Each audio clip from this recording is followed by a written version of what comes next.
Hey, I hope that you're having a great week.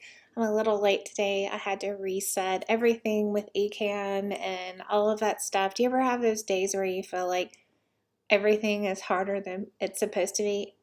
Is it Mercury retrograde? It kind of feels like that for me today, but who knows?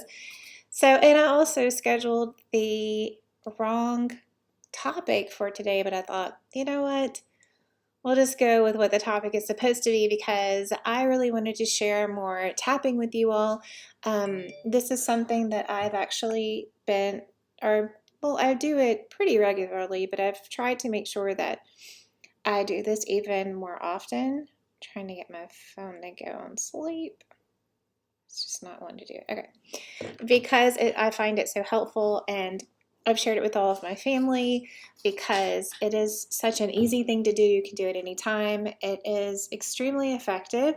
So, for those of you that are unfamiliar with tapping, tapping is a way that we can use these pressure points in our body to not only move energy, so at the base of everything, no matter what the topic is, we're moving stuck energy through our body, which is always very effective and helping us release some things, helping us feel better, calming down our nervous system. And that's the biggest thing. When you can get those cortisol levels down, when you can calm your nervous system down, then you can really show up and make decisions from a good place rather than that kind of frantic and fear based and all of those kinds of things. I taught this to my little sister and she loves it because she struggles with anxiety and she just started a new job. And you guys know how stressful starting a new job is. You have to learn all these new techniques and new team members and all of those kind of things. And so she has found that really, really helpful. And you know that I am all about strategy and mindset because I know that it's the combination of the two that really gets you where you want to go. So I think this is such a great thing that I can share with all of you because it is so easy and crazily effective. Um, I read that there was a study done where they were using regular talk therapy and then they were also using tapping, and they found that the tapping was actually more effective when it came to cortisol levels, like significantly more effective. So, this is great, right? This is something we can all do. Let me know in the comments if you love this, if you like it, if you'd like more information about it, because we can definitely mix it up. But I thought this would be a good thing that we could do together every month and kind of add in something extra. So, sometimes it's good to have somebody talk you through it, especially if you're kind of new to it. So, the topic today is how to use tapping for imposter syndrome. I know a lot of people that I talk to, I know I've definitely felt this way too, and I hear this inside of the questionnaire that or the questions that you guys fill out when you come into the group.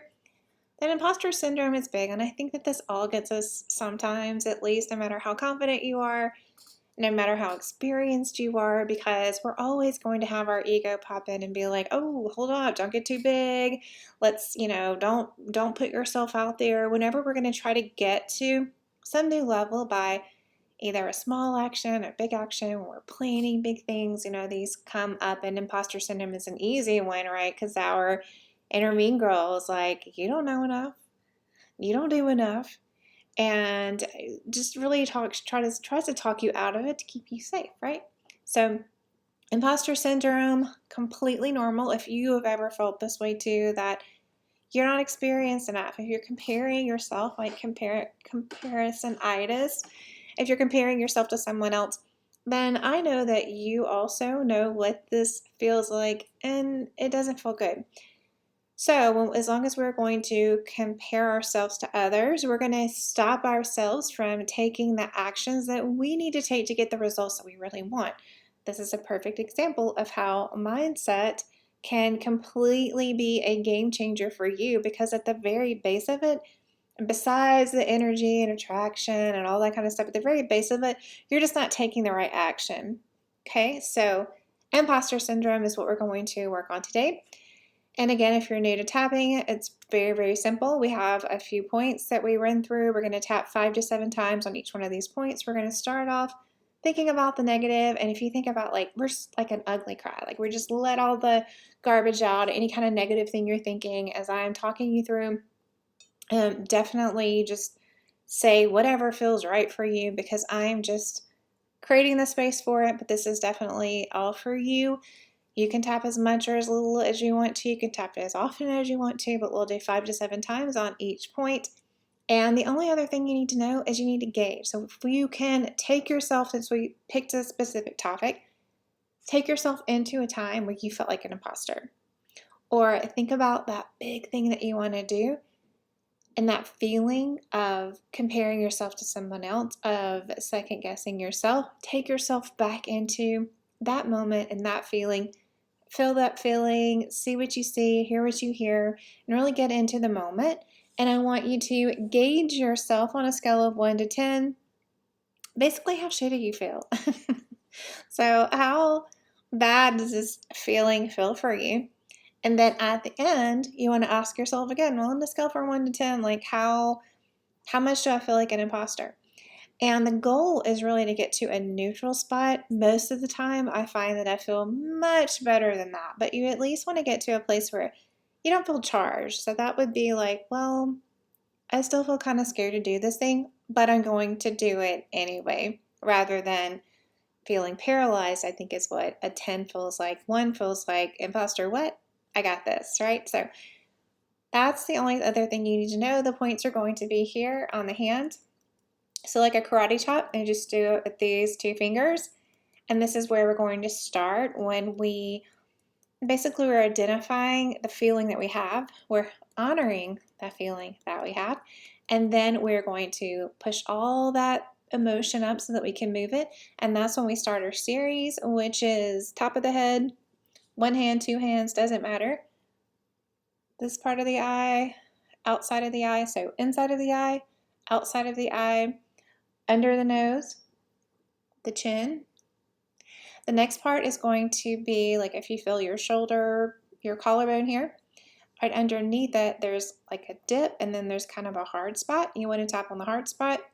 The next part is going to be under the arm, so like where your bra is. Give yourself a tap. Okay, you ready? All right, so we'll start off here identifying the feeling, which is the imposter syndrome. Even though I feel like an imposter, I truly and completely accept myself. Even though I feel like an imposter, I fully and completely accept myself.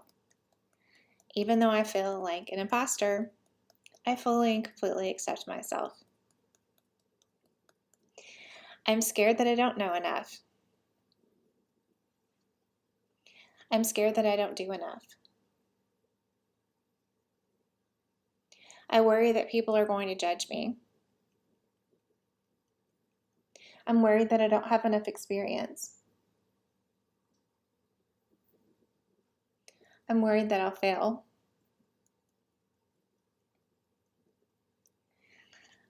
I'm worried that people would much rather work with someone else.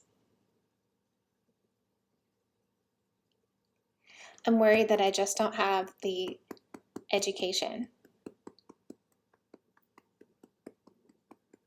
I fear that I need another certification.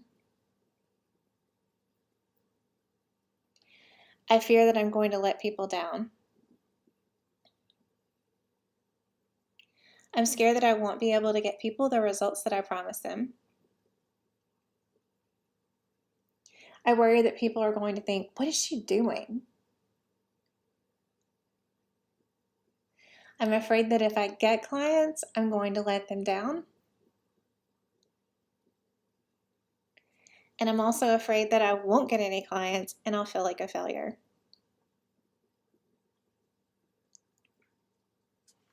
But I know that this work is the work that I love to do. And I know that I've gotten people results before. And I fully trust myself that I can figure things out.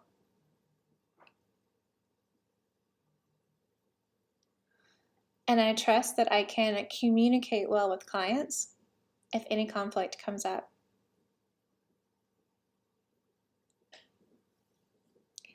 I am really excited to do this work. I'm willing to put myself out there in the ways that I need to put myself out there to get what I want.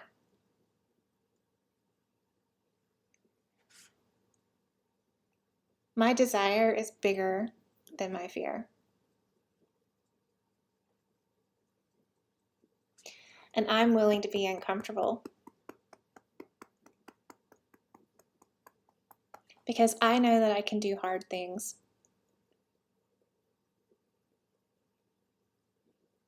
This dream is mine because I decided it, and I trust in myself because I know enough. I do enough, and I am enough. Okay. I feel more relaxed, and I hope that you guys do too. Definitely, y'all let me know if you enjoyed this, if there's a specific topic that you would like to tap on, and I'll be doing this every single month, so let me know what you think, and have a great rest of your week.